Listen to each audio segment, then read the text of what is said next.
السلام علیکم ورحمۃ اللہ وبرکاتہ۔ جی عزیزم فیصل سلم ہو، آپ کا سوال بہت اچھا سوال ہے، اور یہ ضروری ہے آج کے زمانے میں کہ کن کتابوں کا مطالعہ کریں، اپنے مطالعے میں کون سی کتابیں رکھیں۔ اس لیے کہ جیسی کتابیں پڑھیں گے ویسا ذہن بنے گا، اور جیسا ذہن بنے گا تو ظاہر زندگی میں ویسی اسی طرح کی تبدیلی آتی ہے۔ جی ہاں، اس لیے بہت اچھا سوال کیا ہے اور سب کے فائدے کے لیے ہے، اور یہی وجہ ہے کہ میں نے تو اکثر کتابوں کے اخیر میں ایک خلاصہ سا مختصر سا چند کتابوں کے نام کچھ اس میں لکھے ہیں، اصلاح نفس اور تزکیہ باطن کے لیے کچھ اہم اور مفید کتابیں۔ اکثر کتابوں میں شاید کسی کسی کتاب میں رہ بھی گئی ہو، ہاں تو لیکن یہ آپ کی سچی طلب کی بات ہے اور اچھا جذبہ ہے، معلوم کر کر کے قدم بڑھاؤ گے اور چلو گے آگے تو انشاءاللہ اس کی برکت سے بہت جلد ترقی ہوتی ہے اور آدمی محفوظ رہتا ہے۔ یہ جو آج ایک مزاج بن گیا، طبیعت میں آزادی ہے، اور کوئی مسئلہ پیش آیا، کوئی علمی عملی اصلاحی بات سامنے ہوئی تو گوگل پہ گئے اور جا کر کے دیکھنے لگے کہ دیکھیں کیا حل ہے، تو وہاں تو سب کچھ ملے گا جناب، سب کچھ ملے گا۔ اب اس میں سے چھانٹنا اپنے لیے ایسے ہے میرے عزیز، یہ ایسے ہی ہے جیسے کوئی ڈاکٹر وہ بیمار ہو، ہارٹ کا بیمار پیشنٹ ہے، یا اسی طریقے سے کڈنی کا پیشنٹ ہے، یا فلاں کا مختلف کسی طرح کی بیماری میں ہے۔ اب اس نے یہ سوچا کہ لاؤ بھائی ذرا دیکھوں، تو کچھ ایسے بیماروں کے قصے دیکھ لیے نیٹ پر، اور پھر اس کو سرچ کر کے وہاں سے اس کی دوائیاں نکالی اور استعمال کرنی شروع کر دی۔ تو یاد رکھنا کہ اگر جی سال 2 سال کی زندگی تھی تو مہینوں میں آ جائے گی، اور مہینوں کی تھی تو ہفتوں میں، اور ہفتوں کی تھی نا تو دنوں ہی میں چلتا بنے گا یہاں سے۔ دنیا کا کوئی سمجھدار آدمی اس کے لیے تیار نہیں۔ تو اچھا سوال ہے، اچھا سوال ہے، یہ معلوم ہونا ہی چاہیے کہ کون سی کتابیں اپنے مطالعے میں رکھے۔ جی تو لہذا میں مختصر آپ کو کچھ کتابوں یعنی ایسی کتابیں بتاتا ہوں۔ ایک تو دیکھو فیصل میاں، ایک تو ہے مطلب باقاعدہ عالم بننا، جسے آج کے زمانے میں مولوی کہتے ہیں، مولانا کہتے ہیں وغیرہ۔ یہ تو مدرسوں میں باقاعدہ جا کر داخل ہو کے اور استادوں کے سامنے بیٹھے، زانو تلمذ طے کرے، اور پھر وہاں 6 8 سال 10 سال گزارے تو اس کے بعد آدمی عالم بنتا ہے۔ لیکن عمومی طور پر یعنی جو لوگ یہ ہے کہ بھئی اردو پڑھ لیتے ہیں، کچھ ہندی انگریزی پڑھ لیتے ہیں، اس طرح کے لوگوں کے لیے باقی ان کی زندگی فیکٹریوں میں گزر رہی ہے، جاب پر گزر رہی ہے، اور ملازمتوں میں اور تجارت میں اور اس میں گزرتی ہے، تو دن بھر تو ان کا اس میں جاتا ہے، تو ان کے لیے بھی کچھ نہ کچھ ایسی اہم کتابیں ہونی چاہیے۔ اس بارے میں سب سے پہلے تو آپ کو یہ عرض کروں گا، بہت بصیرت کے ساتھ حضرت شیخ الاسلام وقت حضرت مفتی تقی عثمانی، جو میرے علم کے مطابق یعنی ہم جدید و قدیم کا مجموعہ کہہ سکتے ہیں ان کو، مطلب وہ موجودہ دنیا کے حالات پر بھی خوب نظر رکھتے ہیں، سمجھتے ہیں اس کو، اور اسی طرح اپنے اکابر کا جو طرز زندگی ہے اس کے بھی بہت پابند ہیں، سادہ مزاج، سادی طبیعت کے ہیں۔ جی وہ فرماتے ہیں کہ حکیم الامت تھانوی رحمۃ اللہ علیہ، مولانا شفیع تھانوی رحمۃ اللہ علیہ کی کتابوں سے اور ان کے مواعظ و ملفوظات اور ان کی علمی تحقیقات وغیرہ سے جو میرے مسائل حل ہوئے ہیں، میں دنیا میں بہت بڑے بڑے اسکالر، ریسرچر اور فلاں اور تحقیقی اور انگریزی، عربی، اردو، فارسی اور تمام زبانوں کے بڑے بڑے ماہرین اور دانشور کہلانے والے، عقل مند وغیرہ وغیرہ وغیرہ بہتوں سے ملا ہوں، لیکن اخیر میں فرماتے ہیں جو بات مجھے حکیم الامت ماشرف علی تھانوی رحمۃ اللہ علیہ کے یہاں نظر آئی، جو میرے مسائل حل ہوئے، وہ کہیں نہیں ہوئے۔ اور انہوں نے یہ فرمایا ہے، حالانکہ بہت مشغول آدمی ہیں، ہر وقت اپنی تحقیقاتی کاموں میں لگے رہتے ہیں، کہ روزانہ 5 10 منٹ کے لیے حضرت اپنے ڈیسک کے پاس کوئی کتاب رکھتے ہیں اور اس کا مطالعہ کرتے ہیں۔ فرماتے کبھی کبھی وہ اتنے عالی مضامین ہوتے ہیں کہ میں ان میں ایسا کھو جاتا ہوں کہ وہ 5 10 منٹ کا دوران یا آدھے گھنٹے میں تبدیل ہو جاتا ہے۔ اس لیے کہ واقعہ یہی ہے بھائی، اگر آپ اعتماد کرتے ہیں، اور ظاہر کرتے ہیں اعتماد، جبھی تو اصلاحی تعلق بھی رکھتے ہیں، تو میں آپ کو خاص طور سے کہتا ہوں میرا عزیز کہ اس زمانے میں جو انتہائی فتنوں کا زمانہ ہے، کہیں عدم تقلید ہے، اور اصل میں عدم تقلید کیا، اتباع ہوا، خواہشات نفسانی کی اتباع، اور طبیعتوں میں عام طور سے آزادی والی طبیعت مزاج کہیں سے جو بات دین کی ملے، اور سہولت پسندی والی طبیعت جو آسان ملے اور دین کا لیبل لگا ہو، بس اس سے ہم کر لو اسے، اور پھر ہم اللہ والے بھی کہلائیں گے، دیندار بھی، اور ساتھ میں اپنے خواہش نفسانی پر عمل ہو جائے گا۔ تو میرے عزیز، بالخصوص اس دور میں آج کے حضرت تھانوی رحمۃ اللہ علیہ کے مواعظ و ملفوظات و تصنیفات سب یہ خاص طور سے مطالعہ کرنے کی ہے۔ یعنی ان کے بارے میں تو حضرت محدث عظیم ہندوستان کے شیخ یونس ظاہری جونپوری، جو مرحوم ہو گئے، بہت اونچے درجے کے آدمی تھے، فرماتے تھے بلا دریغ بلا تردد حضرت تھانوی کی باتوں کو چھاپتے رہو۔ ہمارا عبد الماجد دریابادی رحمۃ اللہ علیہ نے، غالباً میں نے پڑھا تو انہوں نے فرمایا تھا کہ تصنیفات پہ تو کوئی کیا قلم رکھے گا کہ آدمی سوچ سوچ کے لکھتا ہے، ملفوظات میں بھی کہیں گنجائش نہیں ہے کہ کچھ رکھ سکے کوئی قلم کہ ہاں یہاں کچھ غلطی کر دی۔ نا ماشاء اللہ، کیا کہنے، باقی یہ کہ وہ معصوم نہیں ہے نبیوں کی طرح، ہم حضرات انبیاء تو معصوم ہوتے ہیں بہرحال، لیکن اب یہی ہے کہ بہت ذخیرہ، بالکل کہنا چاہیے جو شان مجدد کی جو شان ہوتی ہے، اور بلکہ جامع المجددین حضرت تھانوی کو لکھا ہے، کتابیں لکھی ہے اس پر۔ خیر، اب زیادہ تفصیل میں جانے کے بجائے تو میں کیا کہہ رہا تھا کہ سب سے پہلی میں آپ کو کہوں گا حضرت تھانوی رحمۃ اللہ علیہ کی کتابوں کو پڑھا کریں۔ حضرت کا بہشتی زیور ہے، وہ تو یوں سمجھ لو، بہرحال اگر میں مبالغہ نہ کروں کہ عملی دنیا اور یعنی اتباع قرآن و سنت اور اتباع دین کے لیے جو جذبہ رکھتے ہوں ان کے لیے پورا جامع مکمل نظام حیات حضرت تھانوی نے پیش کر دیا۔ بالفاظ دیگر شریعت کی تمام جتنی برانچیں، شاخیں، شعبے ہیں، سب کا نچوڑ اور خلاصہ اور لب لباب، جی، اعتقادیات کی لائن، عقیدوں کی لائن سے ہو، یا عبادات کی، یا معاملات، یا معاشرت، یا صحیح سچے قصص و واقعات و حکایات انبیاء وغیرہ، سارا۔ اس لیے میرے عزیز، اگر موقع ملے اس کو تو سبقاً بھئی زندگی ہے آدمی کی، اپنا روزانہ آدھا گھنٹہ نکال لے، 1 گھنٹہ نکال لے، سبقاً پورے کو شروع سے آخر تک پڑھ ڈالے۔ ذہن میں آئی بات؟ دیکھنا آپ پڑھنے کے بعد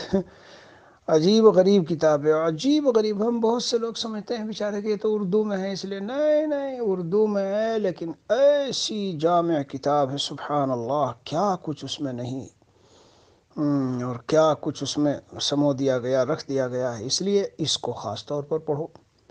شروع سے آخر تک پڑھو، پورا نہ پڑھ سکو تو 7واں حصہ خاص طور پر پڑھ لو، اور میں تو کہتا ہوں پورا پڑھو، سمجھ کے، کسی سے آدھا گھنٹہ 1 گھنٹہ، مسجد کا امام ہے یا تو کوئی بھی پڑھا سکتا ہے، یعنی تھوڑا جو سمجھ رکھتا ہو ذرا، یہ تو نہیں کہ بالکل کسی سے بھی۔ ذہن میں بات آئی؟ اسی طرح اہل علم علماء کے لیے میں کہا کرتا ہوں، حضرت تھانوی رحمۃ اللہ علیہ کی جو کتاب تحفۃ العلماء ہے، یہ شروع سے آخر تک پڑھنی چاہیے۔ ایسی قیمتی موتی ہیں اس میں سمائے ہوئے کہ بس بیان سے باہر ہے، یعنی بہت ہی شاندار۔ یہاں ہمارے ساؤتھ افریقہ میں بعض مدارس میں باقاعدہ علماء اور اساتذہ آپس میں بیٹھ کر اس کو پڑھتے ہیں، ہفتہ واری ایک مجلس مقرر ہوتی ہے اور وہ سب اس کو پڑھتے ہیں اور سنتے ہیں۔ خیر، یہ تو عام طور سے علماء کے لیے ہے، باقی اس لسٹ میں آپ دیکھیں گے تو اور بھی حضرت کی یہ بہشت زیور ہو گیا، حیات المسلمین تو حضرت تھانوی رحمۃ اللہ علیہ کی اس قدر زبردست کتاب ہے کہ خود حضرت تھانوی قدس سرہ نے اس کتاب کے متعلق جی بہت امید افزا کلمات اپنے متعلق کہے۔ جی ہاں، یعنی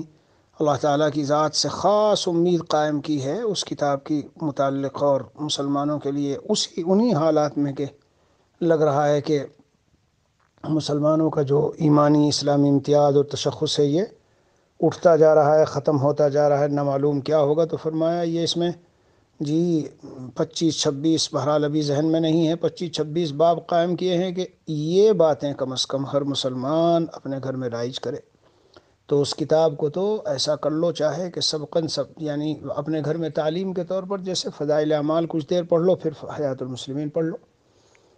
اور 2 بار 3 بار بھی اگر پڑھ لی تو کوئی حرج کی بات نہیں ہے، لیکن یہ بھی کتاب اس لائق ہے کہ اسے پڑھا جائے، مطالعے میں رکھا جائے۔ اسی طرح جزاء الاعمال حضرت تھانوی رحمۃ اللہ علیہ کی ہے، تربیت السالک ہے، قصد السبیل ہے، اور سلوک و تصوف میں اور آگے پڑھ رہا ہے آدمی، اشرف السوانح پڑھ لے، تربیت السالک پڑھ لے، آداب المعاشرت حضرت کی ہے، یہ کتاب بھی پڑھنے کے لیے، جیسے یہ سب چھوٹی چھوٹی کتابیں ہیں، کوئی بہت بڑی کتاب نہیں میں بتا رہا ہوں، جی جی، آداب المعاشرت، حیات المسلمین، جزاء الاعمال، بلکہ یہ تو غالباً اکثر اصلاحی نصاب کے نام سے جو حضرت تھانوی کی کتابیں چھپی ہے اس میں اکثر ان کتابوں کو جمع کر دیا، اس میں اصلاح الرسوم وغیرہ بھی ہے، تعلیم الدین بھی ہے، اس میں سب بہت ہی نفع بخش کتاب ہے۔ تو اس لیے آپ کو بتاتا ہوں کہ یہ سوال آپ کا بالکل بہت ہی اچھا ہے، طلب والا ہے اور سب کے فائدے کا ہے۔ ہاں، اسی طرح حضرت والا رحمۃ اللہ علیہ کی ہمارے روح کی بیماریاں اور ان کا علاج، روح کی بیماریاں اور ان کا علاج، اور رسول اللہ صلی اللہ علیہ وسلم کی نظر میں دنیا کی حقیقت، جی، حسن پرستی اور عشق مجازی کی تباہ کاریاں اور ان کا علاج، یہ دراصل چھوٹا سا رسالہ روح کی بیماریاں ان کے علاج سے نکلا ہے، لیکن مختصر ہے، چھوٹا سا ہے، بہت نفع بخش ہے، بالخصوص اس وقت جب کہ بد نظری کا گناہ، بے حیائی اور عریانیت بہت زیادہ پھیلی ہے، اور اس میں بچاؤ آدمیوں کے لیے، اچھے اچھے خواص تک کے لیے بڑا مشکل ہو رہا ہے۔ جلدی سے بس مبتلا ہو جاتے ہیں، پھر افسوس ہوتا ہے، پھر مبتلا ہو جاتے ہیں، پھر افسوس ہوتا ہے۔ اس لیے اس کتاب کو بھی، چھوٹے سے رسالے کو ضرور پڑھنا چاہیے، روح کی بیماریاں ان کا یہ حسن پرستی اور عشق مجازی کی تباہ کاریاں اور ان کا علاج، رسول اللہ صلی اللہ علیہ وسلم کی نظر میں دنیا کی حقیقت۔ میں اپنے طور پر عرض کرتا ہوں کہ مجھے اس کتاب سے اس قدر فائدہ ہوا ہے الحمدللہ، اور ہر کچھ دنوں کے بعد ایک مرتبہ اٹھا کے پڑھ لیتا ہوں، دیکھ لیتا ہوں، کیونکہ دنیا میں ہمیں کس طرح رہنا چاہیے، کیا ہمارے دل کا دنیا سے تعلق ہونا چاہیے، دنیا کیسی ہے، اور اس کے بعد ہمیں کہاں جانا ہے، اس کے لیے کیا تیاری، یعنی دنیا کی حقیقت جو اللہ کے نبی صلی اللہ علیہ وسلم سمجھ سکتے تھے وہ کوئی نہیں سمجھ سکتا، کیونکہ اللہ کی بنائی ہوئی دنیا ہے، پھر آخرت بھی اللہ کی بنائی ہوئی ہے اور سجائی ہوئی ہے۔ تو اللہ تعالیٰ نے وحی کے ذریعے سے نبی پاک صلی اللہ علیہ وسلم کو دنیا کے بارے میں جو معلومات عطا فرمائی وہ کسی کے پاس نہیں ہو سکتی، اس لیے چھوٹا سا رسالہ ہے، 50-60 روپے کا آتا بھی ہوگا، اس کو ضرور اپنے پاس رکھو، چھوٹی سی کتاب ہے لیکن بہت ہی نفع بخش ہے، اسے گھر میں پڑھنا چاہیے، اسے بھی اس سے دنیا کی محبت دل سے نکلتی ہے، آخرت کا شوق پیدا ہوتا ہے، زندگی کتنی قیمتی ہے سمجھ میں آتا ہے، کیا کرنا چاہیے، جی، بہت ہی عجیب و غریب عبرت کی نصیحتیں ہیں اس میں، بات آ رہی ذہن میں نا؟ ہاں، تو اسی طرح سے حضرت والا ہی کی کتابوں میں ہے صحبت اہل اللہ کی اہمیت اور اس کے فوائد، صحبت اہل اللہ کی اہمیت اور اس کے فوائد، اللہ والوں کے ساتھ رہنا، مشائخ کی صحبت میں رہنا، ان کے بیانات مواعظ سے مستفید ہونا، ان کی خدمت کرنا، جی، جتنا ہو سکے ان کے ساتھ وقت گزارنا، اس کی اہمیت کا اندازہ ہوتا ہے کہ اللہ والا کوئی بننا ہو، کسی کو بننا ہو تو حقیقت میں اللہ والا اسی طرح بنا جاتا ہے کہ اللہ والوں کے ساتھ رہے، یہ سب باتیں ہیں،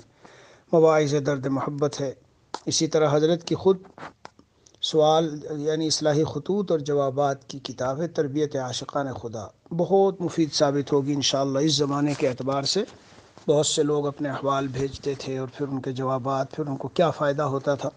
تو بہت سی مرتبہ ایسے خطوط ہوتے ہیں کہ جو خود ہمارے ہی حالات اور احوال ہیں اس میں،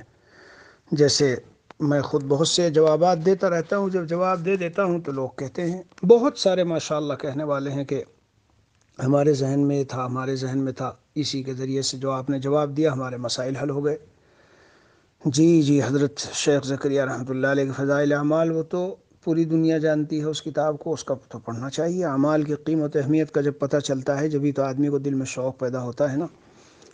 بہرحال وہ بھی بہت نورانی کتاب ہے، انوارات سے بھری ہوئی ہے، جہاں سے اٹھاؤ ماشاءاللہ دل باغ باغ ہو جاتا ہے پڑھ لینے سے، حکایات صحابہ ہے، اسی طرح شیخ کی آپ بیتی ہے، نہ وقت ملے تو خیر ایک اور کتاب ہے بہت قیمتی، وہ خاص طور سے علماء پڑھیں اسے تو زیادہ اچھا ہے، لیکن بہرحال آپ بھی اردو پڑھنے والے ہیں تو پڑھیں، اسلامی سیاست نام ہے اس کا، حضرت شیخ کی، بہت سارے ایسے سوالات جو روز پیدا ہوتے رہتے ہیں دلوں میں، اچھے اچھوں کے دلوں میں، ان کے حضرت شیخ نے جواب دیا ہے۔ تبلیغ دین ہے حضرت امام غزالی رحمۃ اللہ علیہ کی یہ کتاب، اس میں کھانے کا باب تو نہ پڑھے ورنہ تو اس زمانے میں مسئلہ مشکل ہو جائے گا اگر ان نصیحتوں پر ہم چلیں گے، لیکن باقی کو مطالعے میں رکھ کے حضرت تھانوی قدس سرہ اور تمام حضرت کے خلفاء اس کو پڑھنے کو بتاتے تھے۔ اور میرے عزیز، عملی زندگی میں عملی طور پر حضور پاک صلی اللہ علیہ وسلم کی سیرت کو اپنانے کے لیے اور آپ کے اسوے کی اتباع کے لیے حضرت ڈاکٹر عبدالعلی صاحب عارفین اول اللہ مرقدہ، جو حضرت تھانوی رحمۃ اللہ علیہ کے خلیفہ اور حضرت مفتی تقی عثمانی وغیرہ بہت سے علماء کے شیخ تھے. بہت ہی شاندار کتاب ہے، کسی کو بھی پوچھو گے تو پتہ چلے گا. یعنی عمل میں لانے کے لیے صبح کیا کرنا، شام کو کیا کرنا ہے، صبح کو کیا کرنا، گھر والوں کے ساتھ کیسے رہنا، اور ماشاء اللہ بہت زبردست ہے. بچپن سے میں اس کتاب کو پڑھتا ہوں. مجھے یاد ہے یہ دیوبند میں انعامی جلسے میں جو ہوتا تھا تو انعام میں یہ کتاب ملی تھی. بس روح جو ہے وہ سمجھ لو کیسا قرار پاتی تھی اسے پڑھنے سے. یہ کتاب جو میں عرض کر رہا ہوں اسوہ رسول اکرم صلی اللہ علیہ وسلم، عملی پہلو کے اعتبار سے یہ بھی بہت شاندار، اور سیرت المصطفیٰ کو بھی مولانا ادریس کاندھلوی کی. جی ہاں، یہ غالباً 3 جلدوں میں جو میں نے ہمارے ہاں تھی. جی ہاں، ان سب کتابوں کو مطالعے میں رکھو، اور یہ چھوٹے چھوٹے رسالے میں جو اللہ تعالیٰ توفیق دیتے ہیں لکھتا رہتا ہوں. جو ضرورت محسوس کرتا ہوں اس پہ کچھ لکھ دیتا ہوں. حرام حلال کے تعلق سے 3 لکھے، یہ میراث والا، سود والا، اور حرام کھانے سے کیا نقصان ہے، اپنے شب و روز کیسے گزاریں. یہ بھی چھوٹا سا رسالہ تاکہ ایک مختصر خاکہ ذہن میں آ جاوے کہ صبح سے اٹھ کر شام تک کیا کرنا ہے، رات تک، اور رات سے صبح تک کیا کرنا ہے. اسی طرح اخلاص کے لیے تو اس کتاب کو حرز جان بنا لینا. حرز جان یعنی اسے ہر 2-3 مہینے میں ایک مرتبہ پڑھ لینا. تحفۃ المخلصین و تنبیہ المرائین، یہ بندے کا ترتیب دیا ہوا چھوٹا سا رسالہ ہے. خاص طور سے اس میں میرے عزیز جہاں اخلاص کے فلسفے اور حکمتیں اور اخلاص پیدا کرنے اور لانے کے لیے جو کچھ میں نے لکھا ہے اسے خاص طور سے ہر 1-2 مہینے میں پڑھتے رہنا چاہیے. انشاءاللہ بإذن اللہ یہ عز و جل اس سے بے حد نفع ہوگا. اور باقی کتابیں لیکن خاص طور سے کتابیں میں نے آپ کو عرض کی ہے. جی، قرآن کریم کی تفسیر دیکھنی ہو تو معارف القرآن ہے. بہرحال آپ تو عوام میں سے ہیں تو اس لحاظ سے یہ ہے کہ بہت زیادہ نہیں، لیکن اسی میں سے اب میں اس میں سے کچھ خلاصہ بھی نکال دوں کیونکہ بہت سی کتابوں کے میں نے نام لے دیے. خلاصے کے طور پر اگر آپ پوچھیں گے مجھ سے تو خلاصے کے طور پر میں کہوں گا کہ حضرت تھانوی رحمۃ اللہ علیہ کی کتابوں میں حیات المسلمین اور بہشتی زیور، ٹھیک ہے، چلو آداب المعاشرت بھی لگا لو. حیات المسلمین، بہشتی زیور اور آداب المعاشرت. جی، حضرت والا رحمۃ اللہ علیہ کی کتابوں میں روح کی بیماری اور ان کا علاج، اور رسول اللہ صلی اللہ علیہ وسلم کی نظر میں دنیا کی حقیقت، یہ 2 ہو گئی. حضرت شیخ کی کتابوں میں سے فضائل اعمال کو لے لو، وہ فضائل اعمال صدقات سب اسی میں آ جاتی ہے وہ. اور ڈاکٹر عبدالعلی صاحب رحمۃ اللہ علیہ کی یہ اسوہ رسول اکرم صلی اللہ علیہ وسلم. انشاءاللہ یہ سب کتابیں، باقی یہ چھوٹے چھوٹے رسالے جو میں ترتیب دیتا رہتا ہوں. ابھی عورتیں گھر سے باہر نہ نکلے اس عنوان سے بھی ابھی یہ چھپ گئی ہے. انشاءاللہ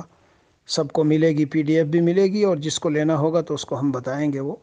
وہاں سے بھی لے سکتا ہے، ہند پاک و بنگلیشورا میں سے. بہرحال یہ چند کتابیں ہیں، ان کو مطالعے میں رکھو. اور میرے عزیز جب بھی کوئی کسی کتاب کا مطالعہ کرنا ہو، ٹھیک ہے، یا کوئی بھی معمولات میں عمل میں کسی چیز کو بڑھانا ہو، اضافہ کرنا ہو، تو دریافت کر لیا کرو، پوچھ لیا کرو. یعنی دیکھو، شریعت سازی اور شریعت بنانا کہ یہ پڑھ سکو، یہ نہیں پڑھ سکتے، یہ جائز ہے ناجائز، یہ مشائخ اور علماء کا کام نہیں ہوتا نا. یعنی ہم سب کا یہ کام نہیں. آپ ایک حدیث شریف دیکھو اور اس میں کسی چیز کا بہت سارا اجر و ثواب لکھا ہے. کوئی ایک وظیفہ دیکھو کسی کتاب میں بہت اجر و ثواب لکھا ہے. کوئی ایک دعا دیکھو اس کے بڑے فائدے لکھے ہیں، اور آپ کو تو واقعی اس کی ضرورت ہے ان فائدوں کی، کیونکہ آپ کی وہ سب پریشانیاں ہیں. جی تو اب آپ یوں سوچے کہ ارے اپنے شیخ کو پوچھوں گا تو پتہ نہیں وہ اجازت دیں گے یا منع کر دیں گے، لاؤ چھوڑو بس اپنا پڑھ لو اس کو، مجھے ضرورت ہے. یہ خیال غلط ہے، ذہن میں رکھنا، یہ خیال غلط ہے. اس کی غلطی سمجھانے کے لیے میں آپ کو ایک چھوٹی سی مثال دیتا ہوں. جیسے ایک ڈاکٹر کے ماتحت کوئی مریض ہے نا، اس نے اس کو دوائیاں وغیرہ دی، سب اس کا حال دیکھا اور اس کے مزاج کا علم ہے کہ ہاں بھئی یہ سوداوی مزاج ہے، صفراوی مزاج ہے، بلغمی مزاج ہے، کس طرح کے مزاج کا ہے، وہ سارا مجموعہ دیکھ کر اسے کہا اب یہ استعمال کرو. اب آپ نے جا کے کہیں کتاب کھول کے دیکھی تو آپ نے دیکھا یار میری حالت کے مطابق تو دیکھو اس بیمار کو شفا ہوئی، اس بیمار کو شفا ہوئی، اور اس نے تو فلاں فلاں چیزیں استعمال کی ہے. اب چپکے سے استعمال شروع کر دی، میرے پیارے نقصان ہوگا، ہاں نقصان ہوگا. آپ وہی بات ان کو بتاؤ، حکیم کو یا ڈاکٹر کو اپنے، کہ حضرت یہ اس طرح سے میں نے دیکھا، میں ذرا تھوڑا سا کنفیوز ہوا، مجھے اس طرح پیش تو نہ کرنا چاہیے آپ کے سامنے کہ بے ادبی ہے، گستاخی ہے، کیونکہ بہرحال آپ زیادہ سمجھتے ہیں، لیکن اگر کوئی اس میں وہ نہ ہو مذائقہ، تو مجھے تھوڑا سا کچھ معلوم ہو جائے کہ کیا کرنا ہے اس بارے میں، تو حکیم اور ڈاکٹر بتائیں گے کہ میرے عزیز دیکھو تمہارا مزاج یہ ہے، اس مزاج کی رعایت رکھتے ہوئے میں نے دوا تجویز کی ہے۔ سمجھ میں آئی بات فیصل میاں؟ تو مثلا آپ 5 سال سے ساتھ ہیں، 8 سال سے ساتھ ہیں، تو ہمیں پتہ ہے کہ اگر ان معمولات کو، ان چیزوں کو اضافہ کر دیں تو آپ سستی میں آ کے وہ سارے اصل بھی چھوڑ دیں گے، اور بعض ایسے ہیں ماشاءاللہ کہ وہ ہر وقت طلب میں ہیں کہ زیادہ سے بہرحال خلاصہ کلام، القصہ مختصر، خلاصہ سنو، کتابوں کا کوئی مطالعہ ہو، نئی کتابوں کا جی، اور یا اپنے معمولات میں کسی طرح کا کوئی اضافہ ہو، خبر کر دو، بتا دیا جائے گا۔ مثلا آپ نے کوئی کتاب شروع کی، ہمیں پتہ چلا حضرت تھانوی قدس سرہ کی کتاب ہے، جی حضرت مدنی رحمۃ اللہ علیہ کی کتاب ہے، حضرت شیخ کی کتاب ہے، فلاں کی ہے، تو ہم فوراً بتا دیں گے اچھا اس کتاب کے اندر یہ چیزیں ہیں، پڑھ لو بھائی، وقت نکال کے پڑھ لو، اس کی ترتیب بتا دی جائے گی۔ بہرحال خلاصہ بالآخر یہی ہے، مشورہ لے لے کر اور معلومات کر کر کے چلنے سے جس طرح جسمانی مریض صحت یاب ہوتا ہے اور کنفیوژن سے اور الجھنوں سے محفوظ رہتا ہے، اسی طرح سے یہ جو روحانی مریض ہے اس کا بھی یہی حال ہے۔ جی جی جی، روحانی مریض کا بھی یہی حال ہے، اگر مشوروں سے اور معلومات کر کر کے چلے، اور یہی سنت اللہ بھی ہے، یاد رکھنا فیصل میں، سنت اللہ بھی یہی ہے، اللہ کی سنت، اللہ کا نظام اسی طرح سے چلا ہوا ہے، اسی لیے کتاب اللہ بھیجی اور ساتھ میں رجال اللہ بھیجے، اور کتاب اللہ کم ہے اور رجال اللہ، یعنی کتاب اللہ اللہ کی بھیجی ہوئی کتاب، اور رجال اللہ یعنی اللہ کے بھیجے ہوئے پیغمبر، رسول و پیغمبر و انبیاء، ان کی تعداد بہت زیادہ ہے۔ اس میں راز یہی ہے، راز یہی ہے کہ خالی کتاب دیکھ لی، ترجمہ سمجھ لیا، بیان ہو گیا، اس میں موضوع سمجھ میں آ گیا، لیکن اب آگے بڑھنے اور ترقی کے لیے رجال کی ضرورت ہے، ان کی رہبری، رہنمائی، ان کا اسوہ نمونہ، ان کے وہ ساری چیزیں، جی، اور بنیاد اس میں جڑ جو ہے وہ صحبت ہوتی تھی۔ بہرحال تو اس کو ذہن میں رکھو، کتابیں ہوں یا معمولات وغیرہ کا ہو، یہ سب حضرت والا رحمۃ اللہ علیہ کی تربیت عاشقان خدا 2 جلدوں میں، یعنی سالکین کے اصلاح خطوط اور جوابات آپ پڑھیں گے تو بالکل آپ کو پوری یہ ساری باتیں اس میں ملیں گی، یہ ساری باتیں اس میں ملیں گی، جی ہاں۔ اور خطوط کے جواب پڑھنے سے نفع ہوتا ہے کہ ہماری ہی طرح کے ہم جنس دوسرے ہمارے جیسے امراض اور بیماریوں میں مبتلا، کس طرح اکابر و مشائخ ان کو لے کے چلے، سمجھ میں بات آئی؟ جی جی جی، بس اچھا سوال تھا آپ کا، یہ ہونا چاہیے، اور اسی لیے ہم نے اکثر کتابوں میں یہ اہتمام کیا ہے کہ کچھ ایسی کتابیں خاص طور سے مطالعے کی ضرور بتا دی جائیں، تو یہ چند کتابیں میں نے بتا دی، اب دوبارہ ریپیٹ نہیں کرتا، بس میسیج کو سنو اور اس کے اندر سے نکالو، بالخصوص بہشت زیب اور فضائل اعمال، روح کی بیماریاں ان کا علاج، یہ 3-4 کتابیں تو ایسی ہے کہ اس کو تو بالکل اپنا معمول حیات المسلمین بھی میں نے کہا معمول بنا لو، گھر میں پڑھو، خود بھی پڑھو، اور سب کن پڑھو، یعنی تھوڑا تھوڑا کر کے روزانہ ایک نظام کے تحت، تو انشاءاللہ جی چند مہینوں اور سالوں میں آپ دیکھیں گے کہ بالکل ایک مثل عالم کے گویا کہ ہو گئے، ترقی ہوگی بہت۔ اللہ تعالیٰ اپنی رحمت سے، اللہ عز و جل اپنے فضل و کرم سے ہم سب کو اپنا بنائے، اور قدم قدم پہ ہماری رہبری رہنمائی فرمائے۔ تقوی کا یہ ایک انعام ہے عظیم الشان،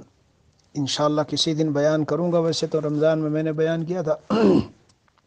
کیا انعام ہے کہ ان تتقوا اللہ یا ایھا الذین آمنوا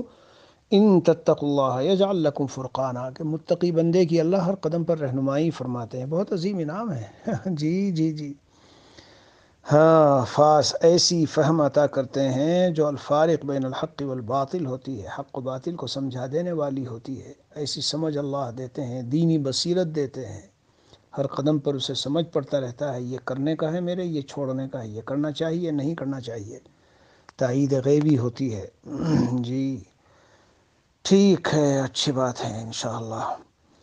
السلام علیکم ورحمۃ اللہ وبرکاتہ۔